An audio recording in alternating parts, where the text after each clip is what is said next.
Report. Kazi Golam Mokhlesur Rahman এই post-mortem করেছিলেন। উনি বর্তমানে ময়মনসিংহ মেডিকেল কলেজে বদলি হয়ে গিয়েছেন বিধায় সে রিপোর্টটা এখন পর্যন্ত মনে হয় দিতে পারেনি।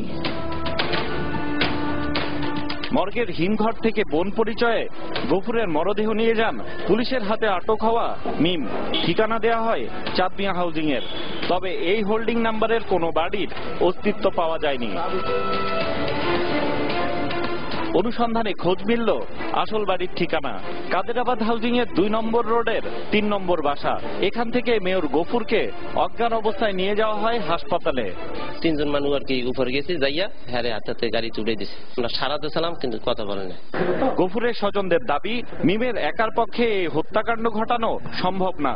রাজনৈতিক উদ্দেশ্যে গফুরকে খুন করা হয়েছে বলে মনে করছে পরিবার। আমরা সুষ্ঠু বিচার চাই।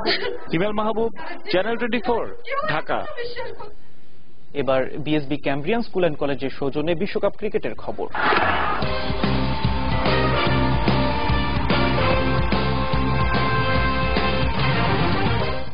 বিজয় উৎসবে ভাসছে দেশ, উদযাপন করছে বিশ্বকাপে বাংলাদেশের স্মরণীয় জয়।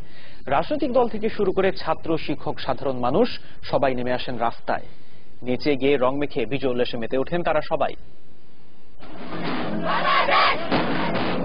অনিশ্চিত জীবনে এক পশলা আনন্দের উপলক্ষ। ঢাক ঢোল আর বাদ্য বাজনা বাজিয়ে তা উদযাপনে ব্যস্ত সেগুনবাগিচা উচ্চ বিদ্যালয়ের শিক্ষার্থীরা। ইংল্যান্ডের বিপক্ষে ঐতিহাসিক জয়ের আনন্দে গা ভাসাতে রাস্তায় নেমেছে তারা। একটা জয় বদলে দিয়েছে দেশের ছবি।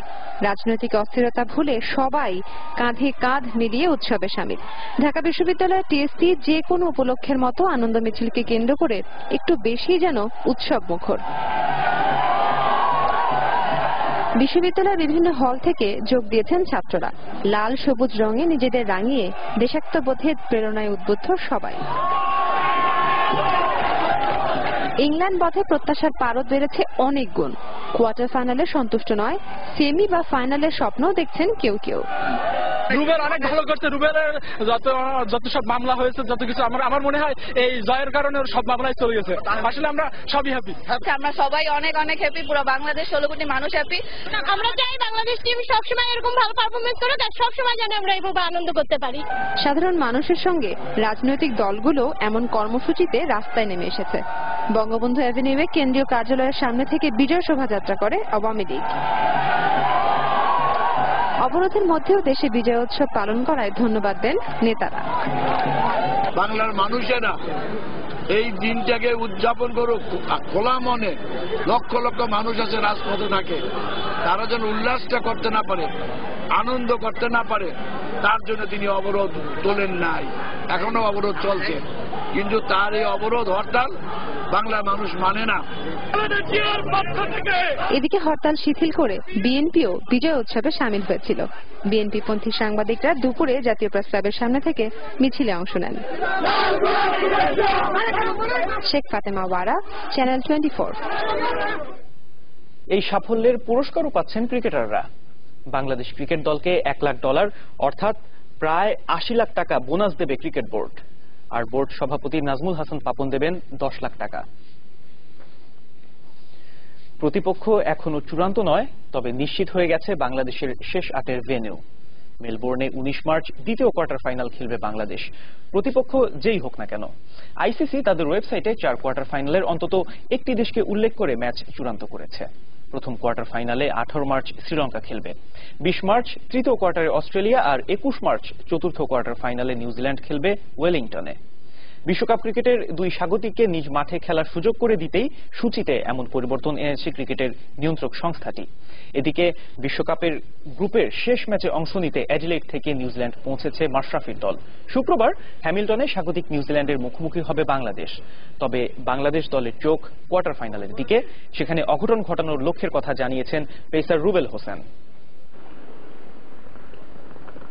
তাদের আমরা এখন ইনশাল্লাহ কোয়ার্টার ফাইনালে গেছি, আমরা আশাবাদী বাংলাদেশের প্রত্যেকটা মানুষ সবাই আমাদের অনেক সাপোর্ট করবে। ইনশাল্লাহ কোয়ার্টার ফাইনালে কোনো একটা অঘটন আমরা ঘটাই দেবো ইনশাল্লাহ। আয়ারল্যান্ডকে 8 উইকেটে সহজে হারিয়ে বি গ্রুপ চ্যাম্পিয়ন হয়েছে ভারত।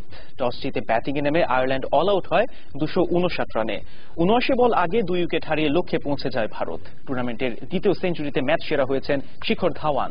হ্যামিল্টনের সেডন পার্কে আয়ারল্যান্ড অধিনায়ক উইলিয়াম পোর্টারফিল্ড 67 আর নেল ওব্রায়ান 75 রান করে দারুণ শুরুর পর তা ধরে রাখতে পারেনি বাকি ব্যাটসম্যানরা। 53 রানে শেষ 7 উইকেট হারিয়ে 6 বল আগে অল আউট হয় 259 রানে। 3 উইকেট নেন মোহাম্মদ শামি। রোহিত শর্মা আর শিখর ধাওয়ান ভারতকে দারুণ সূচনা এনে দেন। 174 রানের জুটিতে ম্যাচ জয়ের পথে নিয়ে যান তারা। রোহিত শর্মা 64 রানে আউট হলেও সেঞ্চুরি তুলে নেন শিখর ধাওয়ান, যা টুর্নামেন্টে তার দ্বিতীয় আর ওয়ানডেতে অষ্টম। ধাওয়ান 100 রানে আউট হলেও বিরাট কোহলি আর আজিঙ্কা রাহানে দলকে জিতিয়ে মাঠ ছাড়েন।